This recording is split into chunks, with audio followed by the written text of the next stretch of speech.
He said it with a voice cold as steel. In the house that woman had paid for, dollar by dollar. He thought that once she signed, he had won. But he didn't know that signature erased him from her life and opened the door to an empire that would make the world remember Renee Hall. This is a true story of a woman once betrayed, dismissed, and driven out of her home. But instead of breaking down, she turned that pain into power, built a kingdom of her own, and made the man who once humiliated her kneel beneath the lights and say, "I'm sorry, my beautiful family, today I want to tell you, sign or get out." The story of Renee Hall, the woman who set the keys on the table and became a legend. They say a child growing up in poverty learns two things before anything else: silence and numbers. Renee Hall learned both before she turned 10. She lived with her mother in a small apartment tucked between rows of old workers' houses in Birmingham, Alabama, where the factory whistle served as the neighborhood's alarm clock. Every morning, steam from the textile mill drifted like fog, coating the windows and filling their tiny home with the damp scent of oil and smoke. Mrs. Hall's mother worked 3 jobs, mornings at a diner, afternoons at a grocery store, and the night shift at a fast food joint by the highway. "As long as I can work, the lights will stay on," she'd say. Her voice rasped with exhaustion. Renee would listen without replying. At that age, she already knew in their world, dreams were luxuries, but bills never waited. Their kitchen held little more than a humming old fridge and a warped wooden table. Yet every night, after her shifts, her mother brought home bits of leftovers, sometimes bread, sometimes a piece of cold fried chicken, and set them on the table. "Eat, sweetheart. You need your strength to study," she'd say. Renee would nod but quietly give most of it back. Both knew who needed more strength, the one working 14 hours daily. The power was often cut off. When darkness fell, Renee took her notebook to the balcony, using the street lamp's glow below. Beneath her, boys from the neighborhood played basketball with a deflated ball. And there she sat, pencil in hand, whispering sums under her breath. She didn't study poetry or daydreams, she studied numbers. Because numbers were the only things that told the truth. They didn't pity you, betray you, or demand faith, only accuracy. While other kids read fairy tales, Renee calculated the price of a loaf of bread, a liter of milk, and a pair of shoes. She knew exactly how many hours of her mother's labor each cost. One day at the supermarket, she saw a girl her age begging her mom for a Barbie doll. The mother smiled and said, "All right." Renee's mother, working the night shift then, wasn't there to say all right to anything. Renee stood still, fingers wrapped around the few coins in her pocket, listening to them clink a sound only she could hear. At 13, Renee started working part-time. There wasn't any other choice. She wiped tables at a cafe in the mornings, collecting small tips. Once, the owner handed her a $5 bill and said, "Kid, don't let yourself stay stuck here. Study hard. Leave this place." Renee smiled. She had no plans to stay, but didn't believe in miracles either. Miracles lived in other people's stories. She had numbers. By 16, she worked at Southern Thread's textile mill, the old factory on the city's edge. The sound there was relentless machines, steam, clanging metal, all blending into a symphony of survival. Her hands grew rough, blistered, then scarred.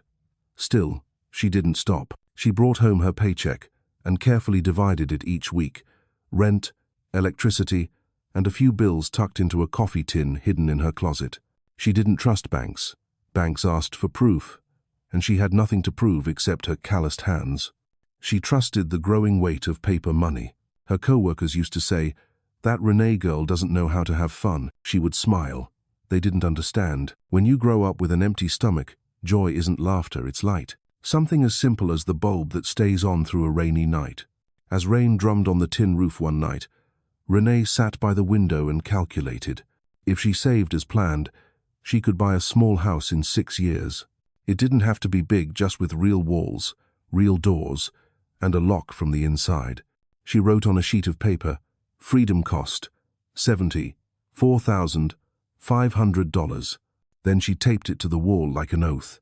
3 years later, Renee moved to Atlanta. She rented a small room above a laundromat, where the floor trembled whenever the washers spun. Her new job, a temporary accountant at a machine shop, wasn't glamorous but steady. She handled real ledgers, real numbers, and that made her happy. While others talked about passion, Renee spoke about balance sheets. Passion doesn't pay the electric bill, she'd tell herself, half joking. After work, she opened her notebook at night and added up her savings. She studied online personal finance, investments, and property ownership. Others searched for love. She searched for break, even points. But deep down, a small part of her still believed that one day, when she was strong enough, she wouldn't fear the knock of a bill collector again. Renee went to the bank one Saturday afternoon to open a savings account. When asked about her occupation, she said, "Temporary accountant." The banker's glance skimmed over her, quietly assessing. She was used to that look. Her life was made of such glances. But when she stepped out of the bank, she smiled. She was getting closer, dollar by dollar. She paid off her vocational school debt at 23 and bought a used car. At 25, she began scanning home listings. Every night, she sat at her small desk, looking at photos of houses on Maple Drive, Dallas, Texas, where prices were still within reach if you worked like hell. Each photo was a dream cut from sweat and long hours. She calculated carefully, keeping her expenses steady. She could own one outright in 2.5 years. No loans, no debt. Her mother called from Alabama. "Sweetheart, why don't you let someone care for you a little? Life isn't meant to be all fight." Renee smiled softly into the phone. "I'm already leaning on someone, Mom, myself." On the other end, Mrs. Hall went quiet. Maybe she understood, or perhaps she feared her daughter had become too strong to need anyone. Driving home late, Renee saw a billboard glowing against the dark one night. "Owning your own home is the American dream." She laughed. For her, the American dream wasn't a dream. It was an equation with equal signs, formulas, and a plan. She didn't believe in dreams. She believed in numbers, and the numbers said she was almost there. 2 years later, she walked into a law office in Dallas and set a rusted coffee tin on the desk. Inside were crisp, folded bills stacked neatly. "How much is this?" the man asked. $74,500, Renee replied calmly. He raised a brow. "We can help arrange a loan." "No need," she said. "I'm paying cash." 3 hours later, she signed the papers and held the keys. As the cold metal touched her palm, her heart raced not from fear, but from knowing she'd done what everyone said she couldn't.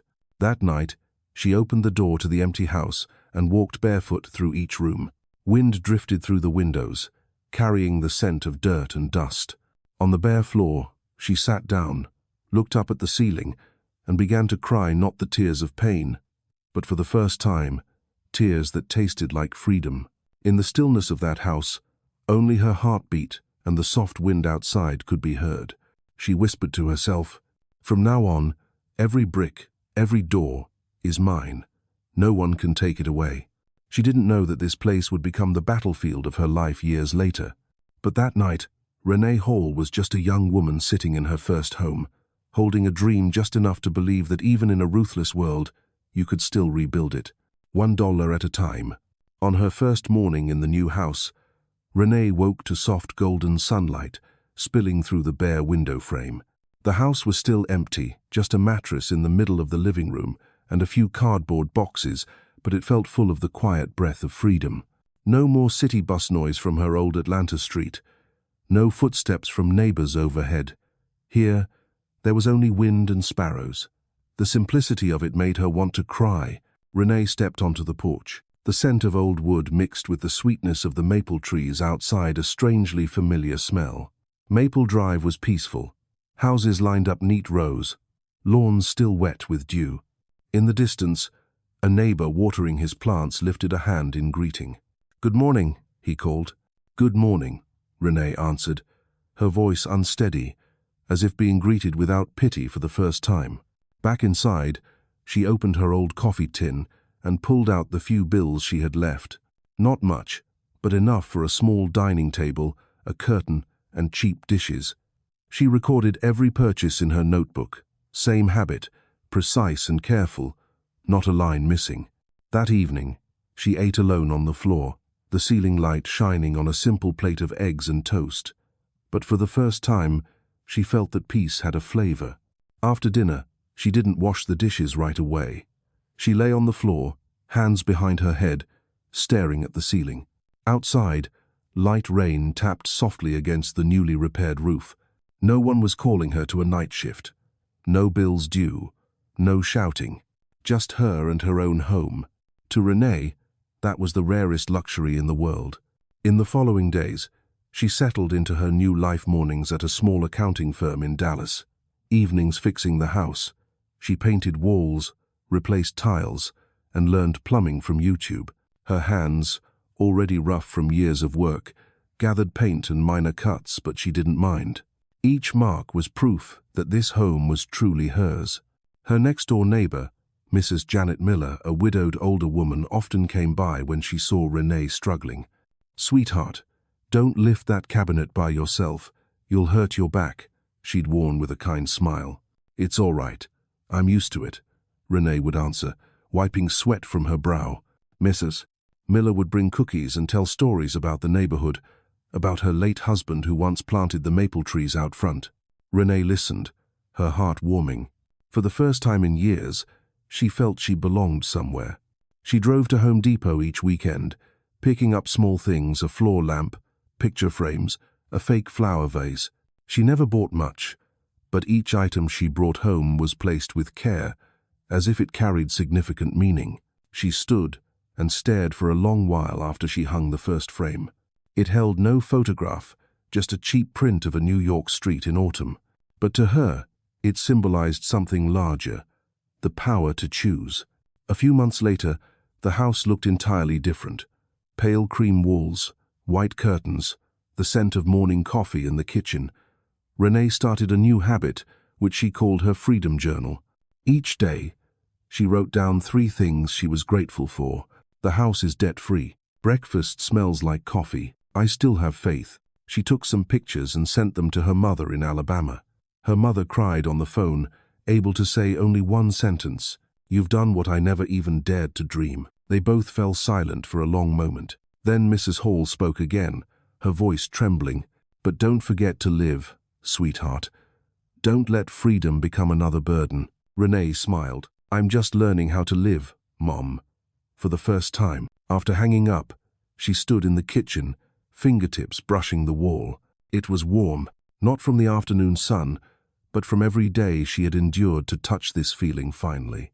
She didn't know that somewhere out there, fate was already preparing to test her in ways no lesson could protect her from. But that morning, Renee Hall still believed that life would be fair if you stayed strong enough. That autumn, Dallas was bathed in golden light. Renee had landed a better job now, a full-time accountant for a local construction company. She began decorating the porch, planting geraniums, and bought an old radio. Each morning, she brewed coffee, played soft jazz, and watched leaves fall outside. The peace made her feel like a character in a film, simple but complete. Sometimes, she invited co-workers over for dinner. They teased her, calling her the Maple Drive girl, the one who bought a house with cash while still young. She only smiled. No one knew how many sleepless nights or calloused hands it had taken, but she didn't need them to. She only wanted one thing: to live quietly. While tidying her front yard one evening, a silver car stopped by the gate. A middle-aged man in a suit stepped out, nodding politely. "Excuse me, I'm looking for 72 Maple Drive. Is this?" "Yes, it is," Renee replied. He smiled. "I'm Mr. Lawson, with the local real estate company. I just wanted to say, it's rare to see someone renovate an old home so beautifully." Renee thanked him, a bit shy. He glanced around, then asked, "Do you live alone?" "Yes." "That's brave," he said before leaving her standing there, thoughtful. That question, "Do you live alone?" lingered in her mind. She had never feared solitude, but for the first time, it felt hollow. That night, she brewed tea and sat on the porch, watching neighbors walk their dogs, couples holding hands, laughter echoing down the street. For a brief moment, she wished someone were beside her to drink tea and listen to the wind through the maples. Then she smiled to herself. "It's okay, Renee. You're fine. That weekend, Mrs. Miller invited her over for apple pie. It was a simple, cozy meal. They talked about autumn, new neighbors, and the small shop opening on the corner. "The neighborhood's livelier now," Mrs. Miller said. "I heard some young folks are starting a design company nearby. It should be fun." Renee nodded, not thinking much of it. She was glad to have someone to talk to, even for a few minutes. That night, she wrote in her freedom journal, "Had apple pie today. Someone smiled at me. Life isn't so cold after all. But life loves its little jokes." Because just a week later, at a neighborhood community meeting, she would meet Wade Blackwell, the man who would turn every equation in her life upside down. That evening, Renee dressed in a white shirt and jeans, and her hair was neatly tied back before the meeting. She didn't think much of it. She was only going because Mrs. Miller had invited her. The small meeting room at the local high school buzzed with chatter as residents discussed road repairs and new trees. As she entered, someone stood at the corner of the room, talking and laughing with a group. A tall man, confident stance, deep voice, and an easy smile. The light caught the gold of his watch as he turned, and when their eyes met, Renee froze for a heartbeat. "Sorry," she murmured. "That's all right," he replied, warm and amused. "I don't think we've met. I'm Wade Blackwell." She nodded, smiling a soft, rare smile. "Renee Hall." They shook hands, and in that brief touch, something small like a current passed between them, enough to make her hesitate for a second. She didn't yet know that moment would open a new chapter, one where the little house on Maple Drive would no longer symbolize freedom, but become the love stage, battle, and awakening. In the small community meeting room of Maple Drive, people were discussing cracked pavement, dying trees, and a faded street sign that needed repainting. Ordinary things, simple things, but among those familiar faces, Renee saw him, Wade Blackwell, standing in the corner, confident, smiling, speaking with ease, as if he had belonged there all along. He wore a pale grey shirt, sleeves rolled up, revealing sun-browned wrists, and a slim gold watch glinting under the light. Something about him drew people in, not his voice, but the way he seemed to believe in himself entirely. When the meeting ended, he was the first to approach her. "Renee, right? I remembered your name from the introductions." She blinked, surprised they'd spoken barely a few words. "Yes, I live at the end of the street. The house with the cream-colored walls? It's beautiful. You did all that yourself?" She nodded, shyly. "I had some free time."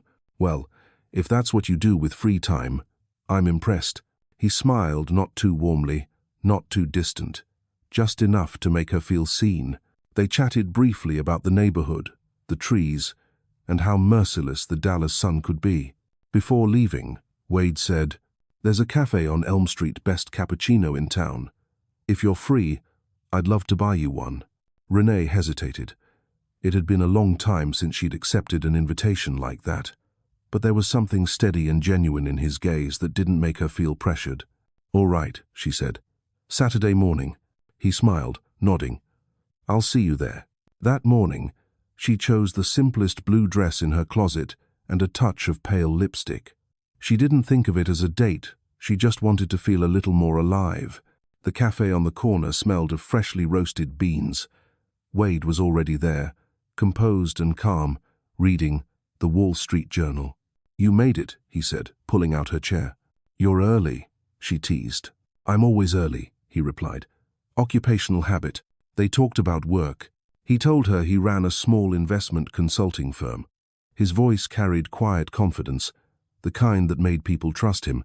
Renee said she was an accountant at a local construction company and liked her job, though it was demanding. He listened, really listened without interrupting. His eyes lingered briefly on her hands, where traces of paint remained. "You've got the hands of someone who builds things," he said softly. The words were simple, but they reached deep into where she hid all the years of fighting to stand alone. No one had ever said that to her before. After that day, they began to see each other often. Dinners at small restaurants, morning walks around the lake, evenings when he stopped by to help her paint the fence, mow the lawn, fix a light bulb. "You're good at this," she teased. "Not just talk." He grinned, winking. "I talk a lot, but I'm not bad with my hands. Wade had a way of making everything lighter. He didn't pity her when she told him about her challenging childhood. He was silent for a moment, then said, "You're strong. I don't know many people who've come that far and still have that light in their eyes." Renee's heart slowed at his words. She didn't know if he understood, but it didn't matter. Feeling understood was enough. One evening, sitting together on the porch under the warm yellow light, Wade looked at her and said quietly, "I want you to know you don't have to do everything alone anymore." She said nothing. The wind brushed her hair. "I've seen too many women try to prove something to the world. You don't need to prove anything to me." She met his gaze, deep, steady, like a promise, and for the first time in years, Renee allowed herself to believe. That night, after Wade left, she stood on the porch, watching his car lights disappear down the street. In her chest was a strange feeling, not quite fear, not happiness. Hope. Small, fragile hope, but enough to make her smile into the dark. In the weeks that followed, Wade became a constant presence. He brought flowers, pastries, and stories of faraway cities he'd been to. "New York's beautiful in winter," he said, "but freezing. I lived there 3 years, then realized no place feels like home the way Texas does." Renee smiled. "What's so special about Texas?" "It feels like home," he said, looking at her. "Like this does." He helped her build shelves, replace the back door lock, and install a security alarm. She teased, "Are you turning my house into a fortress?" "No," he said. "I just want to make sure you're safe." Since Wade came into her life, the house no longer felt quiet. His laughter filled the kitchen, his footsteps echoed down the hall, and his jazz music played every weekend. She laughed more, talked more, and sometimes calculated less. While repainting the garage door together one Saturday afternoon, Wade turned up the music and started dancing goofily, making her laugh.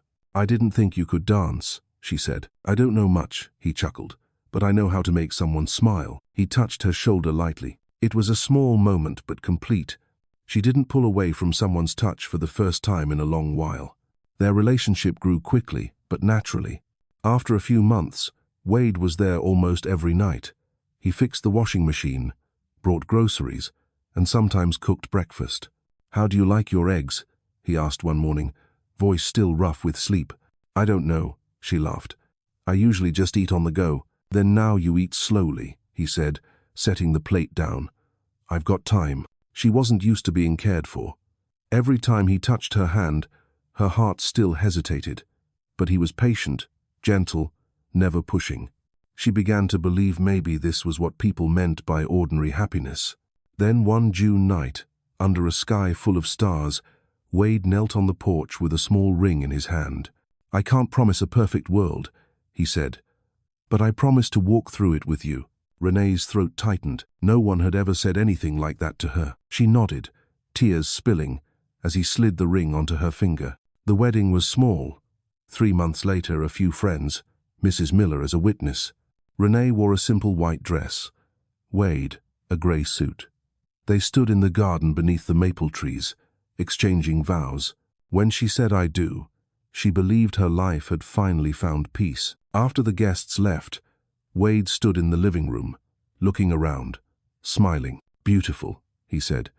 "Now this house is ours, right?" The words were casual, but Renee's heart sank just a little.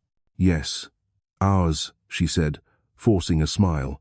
That night, lying beside him, listening to his even breathing, she stared at the ceiling, the moonlight filtering through the curtains, and saw a flash of her younger self, sitting on the floor of an empty house, clutching a key, crying tears of freedom. She wondered, am I trading something away? But then Wade turned, wrapped an arm around her, and whispered, "I love you, Renee." And the fear faded. In the dark, she smiled. She didn't know that from that moment on, the gold watch on his wrist always gleaming in every meeting, every moment had begun to tick down, counting toward the day when love would turn into the hardest lesson of her life. After the wedding, Renee and Wade's life seemed to drift as smoothly as any other couple's. They had breakfast together in the mornings, watched movies at night, visited Mrs. Miller on weekends, or strolled through the neighborhood hand in hand. Wade was still sweet, smiling, and calling her "my smart girl." But like all things that appear perfect, cracks rarely begin with noise. They start with little things, small remarks, fleeting glances that only later reveal themselves as the first tremors of an earthquake. One morning, Renee came home early from a client meeting. She'd just landed her first major contract, a project with her name on it. Excited, she said, "I think I can expand a new branch. If this goes well, the company's revenue might increase by 30%. Wade was reading the paper. He didn't look up. 30%? You sure? Sounds risky for someone who's never managed a big project. Renee smiled, keeping her tone light. I've done the math carefully. I'm just saying, don't get too confident. Sometimes luck does most of the work. He smiled. But beneath that smile was something subtle, a quiet dismissal wrapped in concern. Renee said nothing. She used to believe love meant sharing, but sometimes it meant silence to keep things from breaking. In the following days, Wade began to notice everything. You forgot to turn off the living room light. Dinner's saltier than yesterday. That red dress doesn't suit you, it's a bit too loud. Each remark was gentle, but repeated often enough. They wrapped around her mind like vines. At first, she teased him, "You're so picky." But gradually, she stopped responding, because arguing led nowhere. Every time she did, he sighed. "I'm just trying to help you, Renee. Why are you always so sensitive?" She began to doubt herself. Each time she looked in the mirror, she wondered, "Do I look that bad? Am I being too ambitious?" Another night, while watching a movie, a character praised for her success appeared on screen. Wade chuckled. "What success, anyway? Isn't it just finding the right man to help you get there?" The comment slipped out casually, but it cut like glass. Renee forced a smile, but her chest tightened. Over time, Wade started inserting himself into her work. "Let me see that contract you signed. I've got some negotiation experience. Did you send that email yet? You should CC me. It looks more professional." At first, it sounded reasonable. He spoke with confidence and experience, and he was her husband. But soon, he began speaking for her. Once, during a meeting with clients, he interrupted her mid-sentence. "What she means," he said, "is that we should reconsider these numbers." Renee froze. Her words were twisted into something entirely different. "Afterward," she said softly, "please don't speak for me like that again." He frowned. "I was helping. You should learn to accept support instead of always needing control." That sentence silenced her, not because he was right, but because she realized she was losing her voice in her own life. And yet, at night, Wade would hold her gently and whisper, "I just want to protect you, Renee. I don't want anyone to take advantage of you." And she would melt again, because between love and control, the line was thinner than she'd ever imagined. Winter came, bringing small but specific changes. Wade began managing their finances. "You're busy, let me handle the bank paperwork," he said. Renee hesitated, then agreed. He added his name to a few secondary accounts, just in case something happens. She saw no reason to question it. She still trusted the man who once knelt under the stars and promised to walk beside her through every storm. But soon, convenience turned into surveillance. He asked, "What did you spend so much on at the store today?" He checked receipts, sometimes remarking, "You should let me invest the leftover cash. Keeping that much sitting around isn't smart." "I just want to feel safe," she said. He smirked. Feeling safe is what people say when they don't know how to use money. Renee grew tired. She stopped feeling excited about work. She stopped writing in her freedom journal. Each time she tried, his voice echoed in her head. "You're still doing that silly gratitude thing." So she closed the notebook and put it away in a drawer. One night, they argued over something small, a vase in the living room. "I think that spot should have a painting, not flowers." "I like flowers. I live here too, Renee. It's not just your house." She fell silent, but in her heart, another sentence whispered one he couldn't hear. "This house used to be mine, Wade. Mine alone." After that, he spoke less. He became calm, distant, came home late, laughed less. When she asked, he only said, "Work. Don't worry about it." But she did worry, not about him, but about herself. Because she could feel everything slipping away: her home, her voice, her light. The house that once echoed with freedom now sat silently, so quiet she could hear the clock ticking. One evening, she came home early and heard him on the phone in his office. The door was ajar, his voice low. "Yeah, she trusts me completely. It's just a matter of time." Renee froze. Et continued. "Don't worry. I'll handle it. Once the paperwork's done, everything will be under my name." Her heart pounded, and in that moment, the puzzle pieces fit together: the cold looks, the vague comments, the control over money, the new account names. It all flashed clear as daylight. She stood there, fists clenched so tightly her palms bled, but she didn't confront him. She knew fighting now would be useless. She needed to watch, to plan, just as she'd done her whole life, quietly, precisely, without missing a single number. When he exited his office that night, she sat calmly in the kitchen, as if nothing had happened. "What do you want for dinner?" she asked gently. He smiled and kissed her forehead. "You really are the perfect woman, Renee." She smiled back, but her eyes didn't. Inside, she knew the real battle was about to begin. That night, the kitchen on Maple Drive was so still that Renee could hear the clock ticking on the wall. She sat at the wooden table, facing the thick stack of papers Wade had just placed before her. The dim yellow light fell across his face, cold, composed, stripped of every trace of the man who had once said, "I'm afraid of you getting hurt." "Read it," he said smoothly, as if they were discussing a business contract rather than their marriage. Renee looked at the first page. The title stood out in bold print: Agreement of Property Separation. She read the opening line slowly, clearly. Party B, Renee Hall, agrees to transfer all ownership rights of the property at 72 Maple Drive, Dallas, Texas, to Party A, Wade Blackwell. She lifted her eyes. There was no anger in them, just emptiness. "You want me to sign this?" "I don't want you to," Wade replied, pouring himself a drink. "I need you to. Let's get it done quickly." His tone was flat. The way he spoke, the way he sipped his wine, the way he stood it was all mechanical, as if rehearsed. Renee glanced around the kitchen. Everything was still there. Her favorite vase, the discount lamp she'd bought, their wedding photo in a frame. But suddenly, all of it looked foreign. This house, once a sanctuary, now felt like a locked cell, and he was the warden. "You know what, Wade?" she said quietly, trembling but steady. "You're good. It's so good you've managed to turn everything into numbers. Even me, just another asset to transfer." He sighed, like a man dealing with a stubborn child. "You're overreacting. It's just paperwork, Renee. I'm trying to avoid complications later. Who knows what the future holds?" "What do you mean by avoid complications?" "I mean, I want things clear. I paid for most of the house repairs, didn't I? Managed your savings accounts, helped with investments. This balances things out." She stared at him for a long time, then nodded slowly. She understood. Every help, every "let me handle it," every "I just want what's best for you" had been steps in a meticulous plan. And she, the woman who once counted every penny to buy this house, hadn't realized she was the one being calculated. Wade slid the papers closer. "I don't want to fight. Just sign. You'll get a small settlement. I'll keep the house. I can manage it better."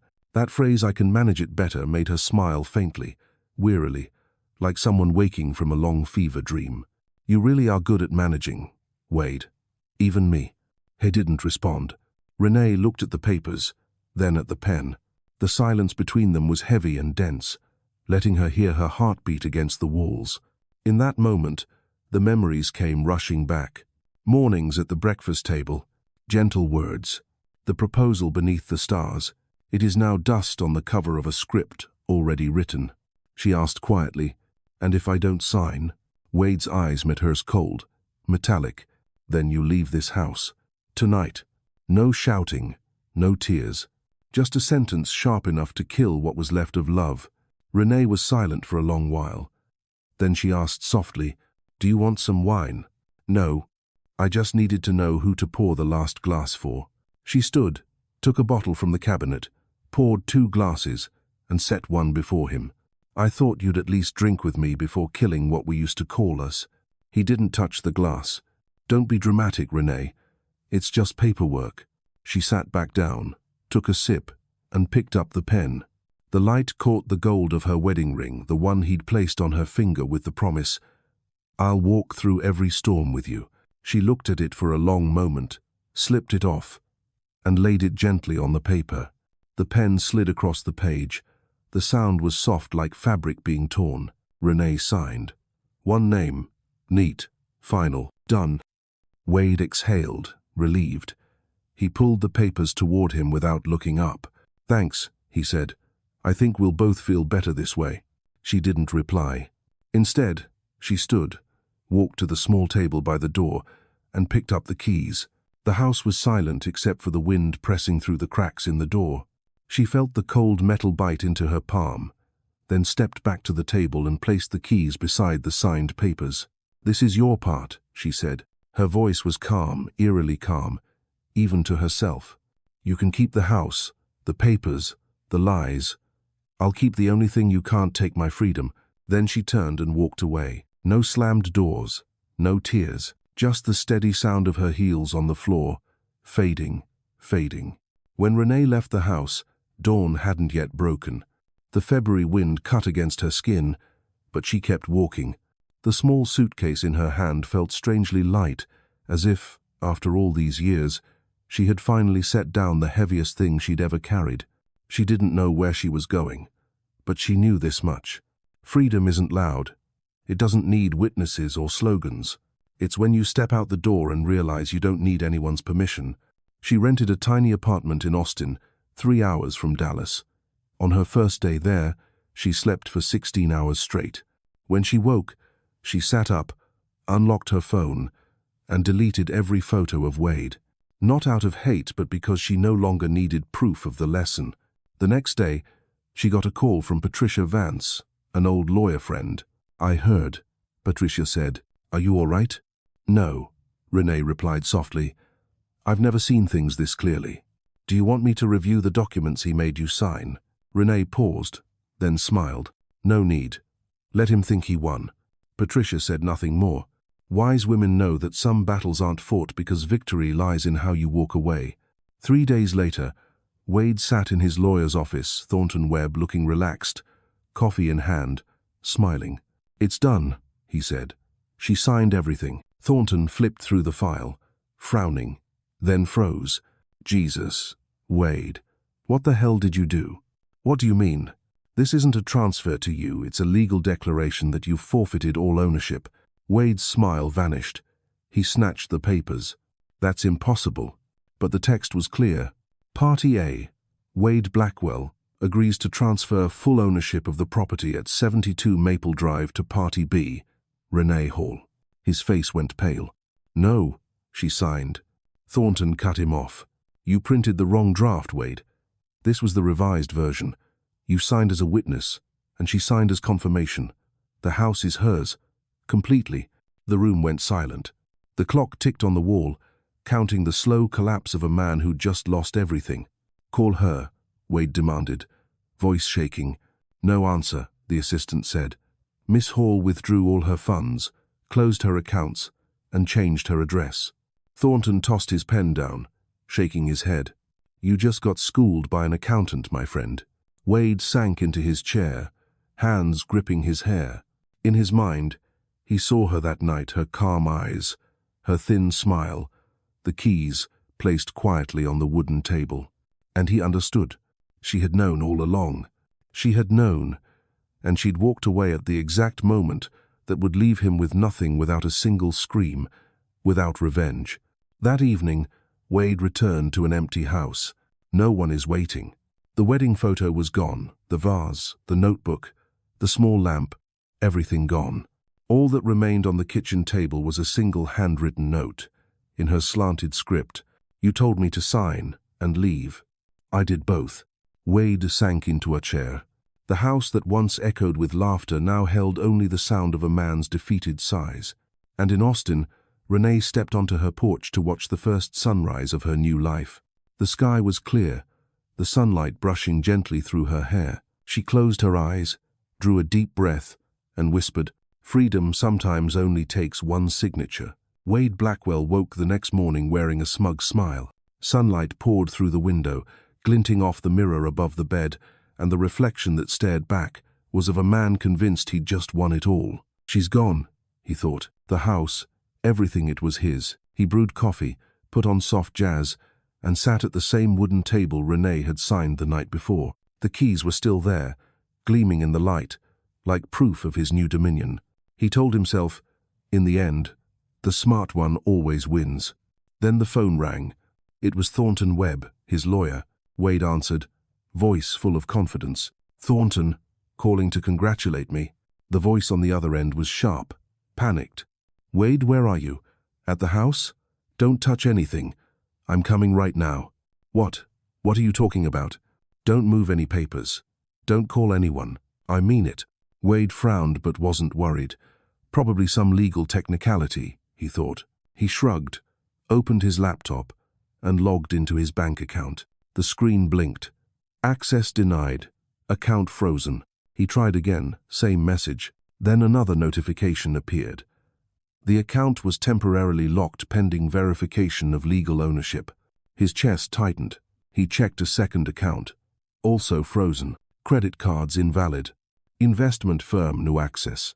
The phone rang again. Thornton burst through the door minutes later, breathless. He dropped his briefcase on the table, eyes blazing. Wade, you've just destroyed yourself. Wade let out a dry laugh. What are you talking about? She signed. I've got the papers. Thornton slammed a folder onto the table. That's the problem. You forced her to sign without due process. That document means nothing. And worse, you signed as a witness on the revised transfer version, the one that gives everything to her. Wade stared, stunned. That can't be. Thornton threw down another file. And these are the clauses from the business contracts she drafted. Every investment she made had a trigger condition. In divorce, all assets, accounts, and business rights revert to her. Wade couldn't speak. The coffee on the table had gone cold, and in his mind, Renee's calm eyes from the night before came back steady, silent, deliberate. Now he understood. She'd known. Thornton's voice cut through the haze. You thought she was some naive woman. She's an accountant, Wade. She calculates down to the cent. She let you build your own noose, then waited for you to pull it tight. No. I still have my firm. The contracts. Not anymore, Thornton said. She was a co-founder. She changed the business registration this morning. Your name's been removed. Legally, you own nothing. Wade sank into his chair. The room spun. The house around him felt distant, hollow, no longer his. Sunlight fell across the table where the keys had once rested, and there, etched faintly beneath them, he now saw a small line of handwriting he hadn't noticed before. I've signed. Now it's your turn to read. A chill ran through him. He jumped up, grabbed his phone, called the bank, the accountant, the broker. Every voice gave the same answer. I'm sorry, sir. The accounts are registered under Miss Renee Hall. The world caved in. The empire he thought he'd built on strategy had been founded on stolen trust, and now it was all being returned to the one who'd earned it. Thornton sighed. Wade, she didn't just win. She did what almost no one can do. She made the betrayer sign his own sentence. In the 3 days that followed, Wade's world disintegrated piece by piece. The banks sent debt notices. Investors withdrew. Friends vanished. The people who once called him brilliant now call him a fool for crossing Renee Hall. The phone rang constantly, not with sympathy, but with collection calls. He tried reaching Renee, but every number was disconnected. Once, he drove to the old house, the place he'd called his own. A paper was taped to the door. Property under legal ownership of Renee Hall. Trespassers will be prosecuted. He knocked. No answer. Only the sound of wind through the porch and the memory of his own words, echoing back like a curse. Sign or get out. Well, she had signed, and the one who got out was him. He rented a cheap room on the outskirts of town, peeling walls, crooked windows. Each night he drank cheap whiskey and stared at the ceiling, trying not to see her calm, unflinching face. But the harder he tried, the clearer she appeared. She hadn't cried, hadn't shouted, hadn't begged. She had set down the keys and walked away, an act quieter than revenge, yet more devastating than any curse. A week later, Thornton visited again. He spoke briefly. "Wade, you need to prepare yourself. The banks are investigating your loans under Renee's name." Wade froze. "That was just paperwork." Thornton's tone hardened. "Paperwork without the guarantor's consent is fraud." That night, Wade sat alone in the dark, the word fraud pounding through his skull like a hammer. He'd thought himself clever, in control. But he'd forgotten every lie has an expiration date. And his had come due. The news broke soon after. Renee Hall, the woman who turned divorce into victory. And at the bottom, his name, ex-husband under financial investigation. He read the article with trembling hands, not out of rage, but because, deep down, he knew. She didn't need revenge. She stopped holding him up, and he collapsed on his own. 3 weeks later, Wade left Dallas. No one came to see him off. No one asked where he was going. He carried one small suitcase, a few clothes, an old watch, and the invalid divorce papers. Each time he saw her name, Renee Hall, his chest tightened. Not from love, but from fear, the raw, helpless kind that comes from realizing you never truly knew the person you tried to own. He had thought she was fragile, but she'd only been quiet. He had thought she was the victim, but she was the author. And when she placed those keys on the wooden table that night, she hadn't left him. She'd freed herself. Wade sat on a night bus out of the city. In the rearview mirror, Dallas shrank, its lights fading into the dark until nothing was left. He closed his eyes, and in the silence, one voice lingered, calm, steady, eternal. "You told me to sign and leave. I did both."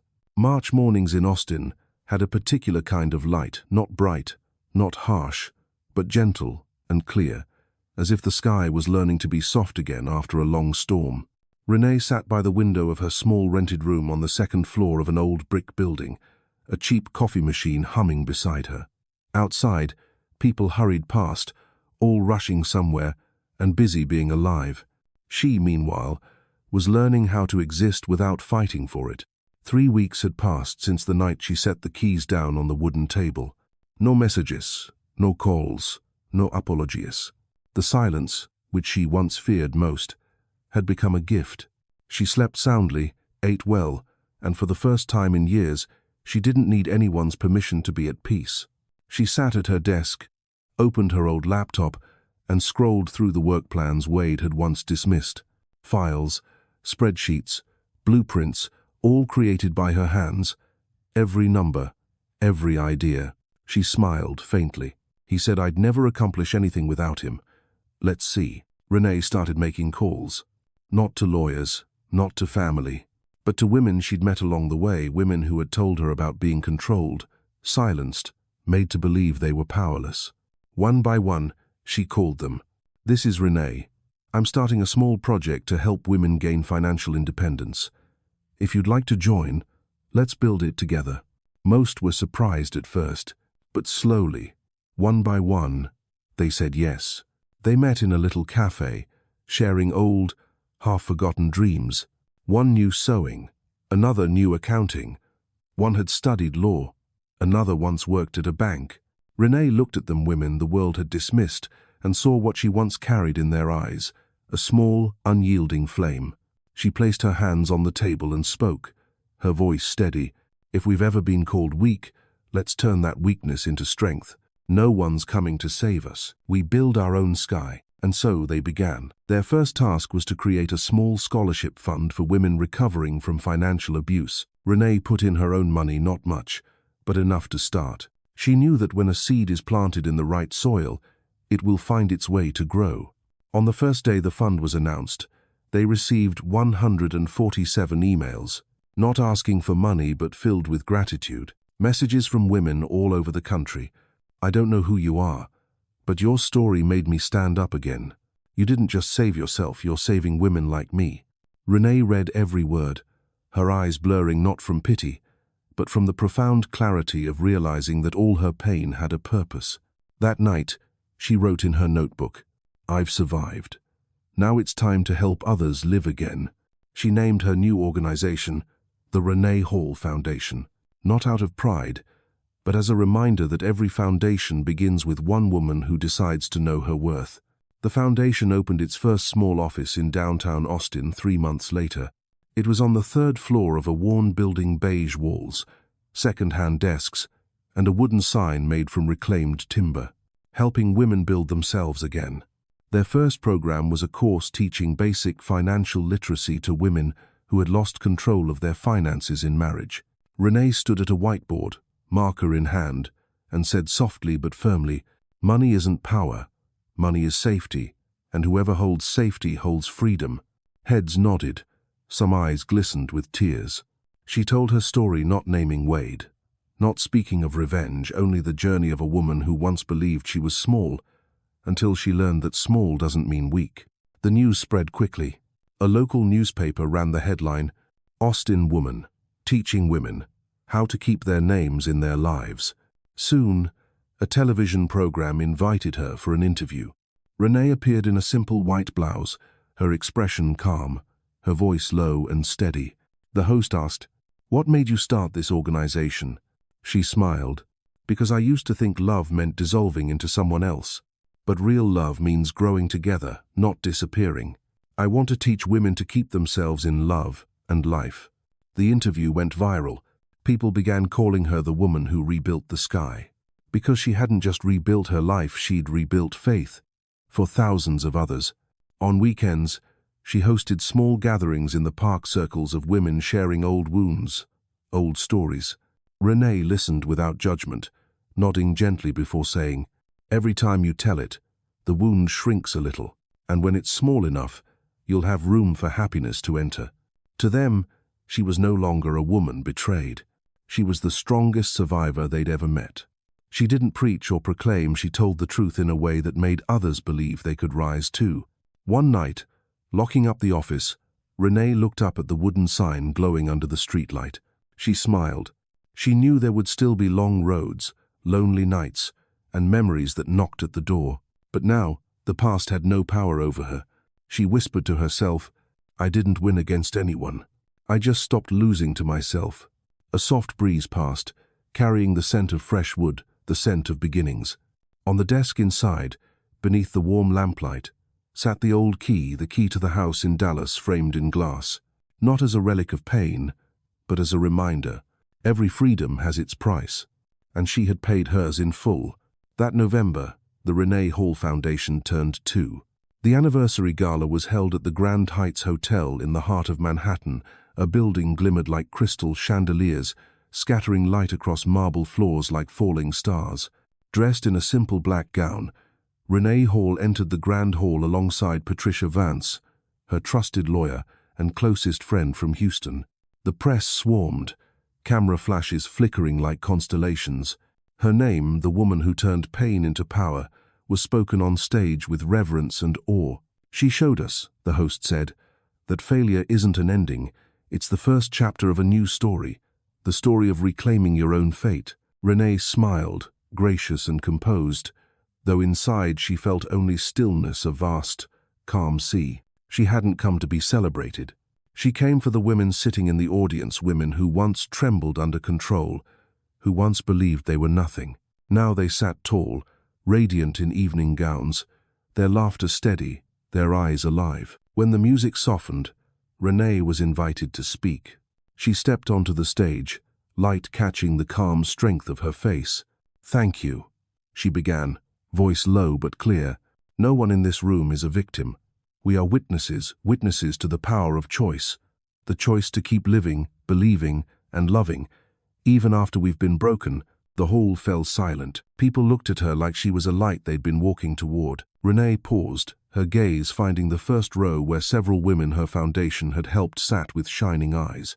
"The day I laid the keys to my first house on a table," she said softly, "I thought I'd lost everything.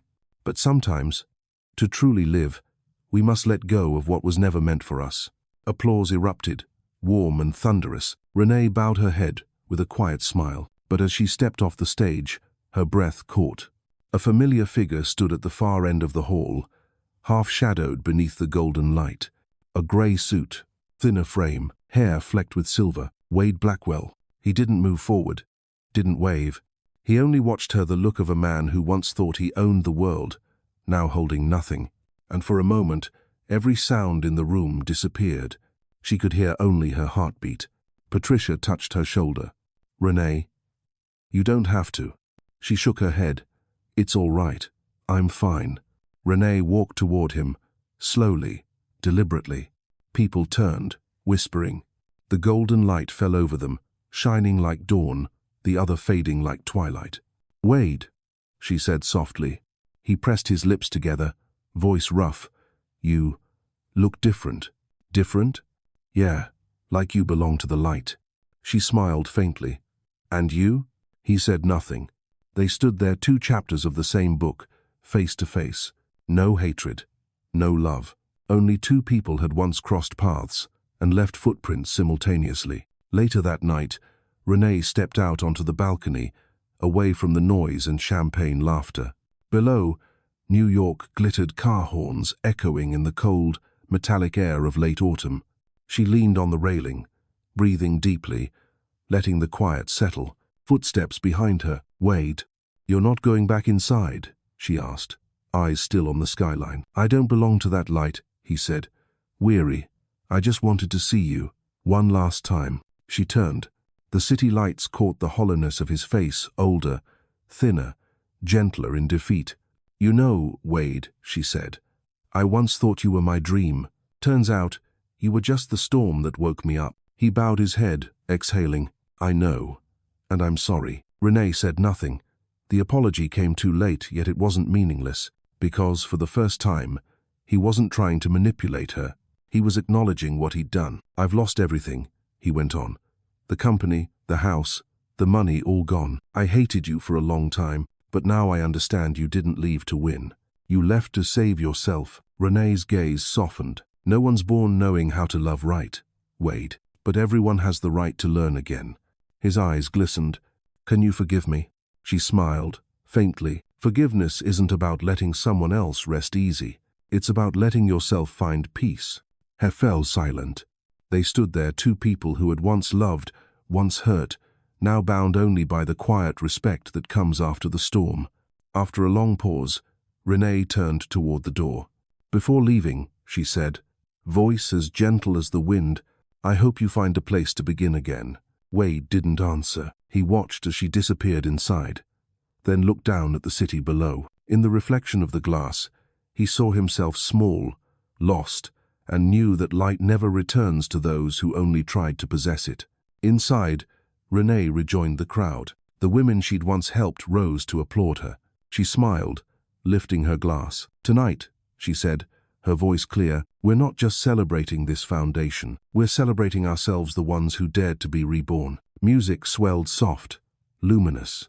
Beyond the tall windows, the city gleamed. Renee Hall, the woman who once walked out of the dark with nothing but her, will now stood beneath the lights, not to boast of triumph, but to prove that every wound survived becomes strength reborn. She looked around the room, calm, assured, whole, and under her breath, she whispered, I rebuilt the sky, with the same hands that once trembled in fear. One late May afternoon, Renee drove out of Austin, heading toward Dallas. The sky was the color of honey. Soft wind slipped through the rows of trees lining the highway. She hadn't taken this road in 3 years. 3 years long enough for everything to change, and long enough for her not to flinch at the memory. A familiar song played on the radio, the same one from her wedding. She didn't turn it off. Once, that melody had hurt. Now it was just a song. Because when memory has healed, even sorrow finds its tune again. When the sign Dallas City Limit appeared, her heart slowed. Not from fear, but from something quieter, almost reverent. She had once left this city with empty hands and a promise whispered to herself, one day, I'll come back not to revisit pain, but to see how far I've gone. Maple Drive hadn't changed much. The houses were peaceful, and the maple trees whispered in the wind. But number 72, the house once hers, was different. The walls were painted a soft jade green, the doors new, the fence white and clean. She pulled over and turned off the engine. A light breeze passed, carrying the scent of wood and geranium. She closed her eyes. Everything came rushing back, the sound of hammering nails, her first laughter there, the arguments, the sound of the door closing behind her. But instead of pain, her heart beat gently, like seeing someone you once loved and no longer need to grieve. A voice behind her said, Miss Hall, "Is that you?" Renee turned. A woman in her 50s, grey-streaked hair, a kind smile. "I'm Martha, the new owner. I recognized you from the paper. You used to own this house, didn't you?" Renee nodded. "Yes, I did. My goodness. I always wondered who you were. When we moved in, we found a small box in the attic. I think it might have been yours." Martha disappeared inside and returned with a dark wooden box, its lock rusted. Renee took it, her hands trembling slightly. "Thank you. Would you like to come in? See the house?" Renee hesitated, then smiled. "I would." Crossing the threshold, her breath caught. The house was bright, spotless yet strangely familiar. Afternoon light spilled across the wall exactly where she used to hang that cheap print of New York in autumn. She smiled softly. 3 years gone, the light still fell in the same place as if time itself wanted to whisper, "Everything changes, except where light once touched." She strolled from room to room. The living room, the kitchen, the creaking stairs. There was no ache, only gratitude. Without this house, without those years, she wouldn't be the woman she is now. Before leaving, she turned one last time. On the dining table, where she had once signed that fateful contract, stood a vase of white flowers. She smiled, murmuring, "This house has a new story now, and so do I." Renee drove to a wooden bench by the lake in the nearby park. She sat down and opened the box Martha had given her. Inside were a few old photographs, a small notebook, and a single metal key, the key to the house she had left behind. She held it up, studying the dull shine. In the sunlight, it seemed almost to smile back. On the first page of the notebook, in her own faded handwriting, were words she'd once written when she first moved in. "Freedom isn't having everything. Freedom is keeping the part of yourself no one can take." Renee nodded. Yes. She'd never truly lost anything through everything, she'd only exchanged it for a stronger version of herself. A breeze turned the pages. On the last one was a photo of her and Wade standing in the garden, back when peace still lived in their eyes. She looked at it for a long while, not smiling, not crying. Then she whispered, "Thank you. Because without you, I might never have learned how to love myself." She closed the notebook, placed the key on top, and stood. By the lake, the air smelled of water, grass, and the coming summer. Renee threw the key into the water. It fell with a soft splash, rippling outward, then disappeared. She watched it sink, smiling faintly. No more chains were tying her to the past. No house, no promise, no fear.